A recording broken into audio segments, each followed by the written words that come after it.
SpectreVision Radio.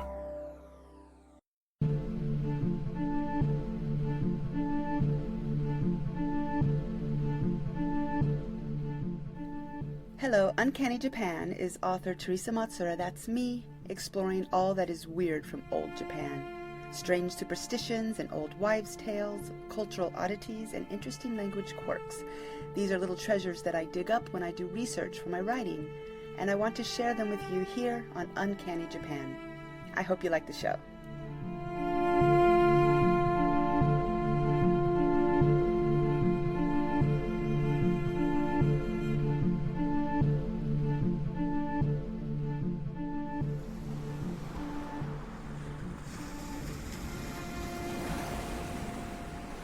Hey, this is Terry, and you're listening to Uncanny Japan. This month, I made it to the beach. Yay! To give you an image of the beach, this isn't the kind of beach I grew up at, or maybe anyone, if you have an image of a beach, you think of sand, white sand, gold sand, yellow sands. No, this is, Yaizu is it's a very austere beach. We have these guys. Rocks, only rocks, and driftwood, and sticks, and not even any shells. So it's a very, like I said, it's austere. It's kind of cool in that it is that way. And you're not allowed to swim here, so people don't swim. They come to fish. They come to throw rocks, I suppose. I've seen that. And so I guess what happens is it's very shallow for a tiny bit, and then the ocean just drops straight away. There's this huge shelf, and it's dangerous, so people aren't allowed to even go into the water. I mean, I haven't even seen people wade, and I don't know, it's kind of, I'm not used to that. When I see an ocean and waves, I kind of want to go in there, but I have yet to, and I have yet to see anybody. So anyway, I'm at the beach. There's no wind. It's gray. It's warm. It's pretty good conditions. There's a boat like coming. It's really big. I don't know how it's this close to the shore, but I guess it's that drop away, huh? So he might be tugging by. You might hear him or her, as the case may be. I think boats in Japan are all she's, right? Okay, so today what I'm going to talk about is our superstitions. 3 superstitions. They're quite common, I think, when you first come to Japan, or if you know anything about Japan, you probably have heard of these, or you come across these very quickly. But again, I did a little digging to find out if there was anything else on them, and I found some stuff which was kind of interesting, so I wanted to share that with you guys. So superstitions. So number 1 is yoru ni tsume o kiru to oya no shinime o aenai. That's horrible Japanese. Yoru ni tsume o kiru to oya no shinime ni aenai. So basically, don't cut your fingernails at night, and if you do, you will not see your parents on their deathbed. There's different variations of it, but you're not supposed to be cutting your nails at night. It's very unlucky. I always assumed that this was just a kind of a reprimand to children not to cut their nails at night, because then you got like nails scattered on a tatami mat floor and someone could step on them, and it's just annoying, right? Clicking your nails at night. And that's part of it. I have read in Japanese, some sites say, yeah, it's just etiquette, you don't do that, and just for children. But there were some other things that came up that I have, again, never seen on an English language site, and one of them is, so at night, or in the day when you cut your nails in Japan, instead of like throwing them in a little waste basket, so this is a long time ago, they had like a fire in the middle of the room where they cooked and they kept warm and everything, and they just collect the nails and they just throw them on the fire. As you can expect, they smell really bad, burning fingernails, and there's this idea that they smell like burning corpses, which is also evidently bad luck, or at the very least, you don't want your house smelling like a burning corpse in the middle of the night. So that was one thing I read. Another was that by cutting your fingernails, I'm not sure the connection here, you would agitate ghosts and bad spirits. So there was something about the cutting that would lure these bad, evil apparitions into your home. Again, you don't want to be cutting your nails at night because that might happen. Another one would be pointing a blade, any kind of blade, toward yourself at night would again invite a bad spirit. They're called aku-ryo in Japanese. Aku would be bad or evil, and ryo would be spirit. So that, right? Again, you don't want that to happen. And then I was looking at old hanga engravings and paintings, and I was thinking about cutting your nails. Like nowadays we have fingernail clippers, and you have an image of what a fingernail clipper is, but back in old Japan, their fingernail clippers were, I can't describe them. I'm going to put a picture or some pictures up on the website for you to see, because they're these sharp blades, like I would say like tiny scissors, but they're kind of creepy looking and scary. And the reason I found, most overwhelming reason not to cut your nails at night was because they're not like little subtle fingernail clippers. They're like blades, and they're these big scissors, and it's like ka-chunk, ka-chunk, ka-chunk when you're cutting. And it would be very easy to cut your finger, which you really don't want to do at night. So whatever the reason, in Japan, you're not supposed to cut your fingernails at night. Okay. So that was one. The second superstition is yoru ni kuchibue o fuichai ikenai yo. Amata yoru would be nighttime. Kuchibue is to whistle, and fuichai ikenai means you can't do it. You can't whistle at night.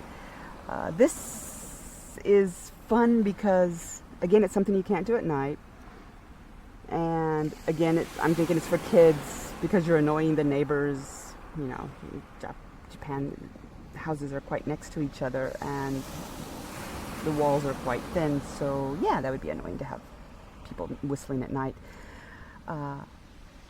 There's a reason for it, but before I get to the reason for it, let me tell you why they say you can't do it. So if you do it, you just can't say not do it. You have to have a reason. There's got to be something bad that's going to happen. The one I hear and heard when I first got to Japan, and I hear the most around where I live, is it invites snakes, that snakes will come if you whistle. And I've asked some friends, and that's the one they've heard the most. But I've also read that if you whistle at night, you invite ghosts, again, spirits, bad spirits, demons, you invite robbers. Here's two interesting ones. The wind will blow. Ooh. The ocean will grow turbulent.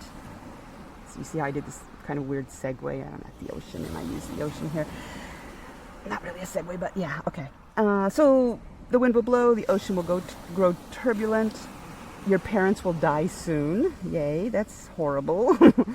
And then there's the one, my favorite is, if you whistle at night, worms will come and lick your mouth. Isn't that awesome? Don't do it. You're not allowed to whistle at night. Now, the reason not to whistle at night, besides being annoying and etiquette and good manners, and you just don't want to be whistling in the middle of the night, is, and I'm upset because I found this a lot on Japanese sites, but I really couldn't find anything that looked straight up, what's the word, believable. I mean, people wrote about it, but I couldn't find the original source or any old documents that could be quoted. At night, traders would, traders as in bad traders, like thieves and stuff who were trading goods and stuff, services, would use whistling as a aizu or a sign, so they could let each other know where they were and what they wanted and stuff, without actually bumping into each other, because it's dark, right? So you just go around, you whistle, and then someone whistles, and you're like, oh, there's another guy I need to trade with or do something with. But this is what I wanted to find some real information on was, but I found it so many places. Human trafficking. They used to give away children. Is how it went, and the whistling was a way of if you got a child to sell, there you go, and you whistle and someone whistles back, and then they come and they take away the child to give you some money or something. And one of the, like I said, I was talking about how don't whistle because ghosts will come or snakes will come or worms will lick your lips, but one of them too is that if you whistle at night, someone will come and take you, a child, he tells the child, someone will come in and take you away, which might quite have literally been the truth. if that's a true saying, or I don't know. But I'm still looking for that. If I can find something that's straight up legitimate, I will put that on the site. But for now, that's the superstition. 3 is about spiders. We had snakes, we had fingernail clippers, now we have spiders. Asa no gumo wa fuku ga kuru, yoru no kumo wa dorobo ga kuru. That's one. There's many versions of this, variations. Asa gumo wa kami no tsukai, de yoru no gumo wa jigoku no tsukai. The first one is basically morning spiders bring good luck, nighttime spiders bring thieves or robbers. The second one, morning spiders are messengers of God, and nighttime spiders are messengers of hell. Again, why? Why is it the same spider, right? Why is a morning spider good and a nighttime spider not good? I kind of looked around. Basically, morning spiders have a good image because they only spin webs on fine days. So if you wake up and you see a spider spinning a web, you know it's going to be a beautiful day. They also kill bad insects. Really, spiders aren't so bad. But at night, you can walk into webs. That's pretty creepy. They kind of look icky too, I guess. Just nighttime, they just have a bad image. There wasn't a whole lot on why morning, why night, but basically it's that. I mean, you can kind of get the idea. Pretty much everyone I've talked to up and down Japan, they believe, or they've heard this version of the spider thing. There's another one though. It's in Kyushu, and they call a spider. This is fun because it's kind of a play on words. They call a spider a kobu, and yoru, so nighttime spiders. Yoru kobu is, again, yoru kobu is nighttime spider, but a play on that word means happiness or to be glad or to be pleased. So there, it's the opposite. Not the opposite so much, but basically, you don't want to kill a nighttime spider because he's there to bring happiness. In the end, I guess you don't want to kill any spiders because they're kind of cool. But then again, Japanese have these monster spiders. So yeah, there's the spider one. I've used that in a story, The Spider Sweeper, which was, it was in Black Static, the horror magazine from the UK. And it was also in my recent book, The Carp-Faced Boy and Other Tales. So yeah, I kind of like the spider lore. There's a lot going on there. And I used as much as I could, I want to say seamlessly. I kind of slipped it into the story. So yeah, Japan and spiders have kind of a neat relationship. So there are your 3 superstitions today. One is don't cut your fingernails at night because you won't see your parents when they pass away, or ghosts will come, or something bad. Another is don't whistle at night because snakes, ghosts, robbers, the wind will blow, your parents will die soon, or worms will come and lick your mouth. And the last one is spiders at night.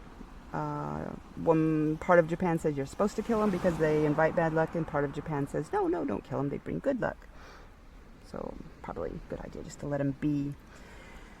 There you go. These are, there's so many superstitions, and to me they're all very fascinating, and it's kind of fun looking into these. I will be back next month and talk about something else. I'm thinking about talking about a yokai next time. We'll see what comes up. Hope everyone has a wonderful day, wonderful night, wonderful afternoon, and I will talk to you soon. Thanks for listening. Thank you again for listening. I'm Teresa Matsura. You can find me on Twitter, Facebook, Patreon, etc. by searching for my strangely spelled name, THERSA MATSUURA, or Uncanny Japan. Talk to you soon.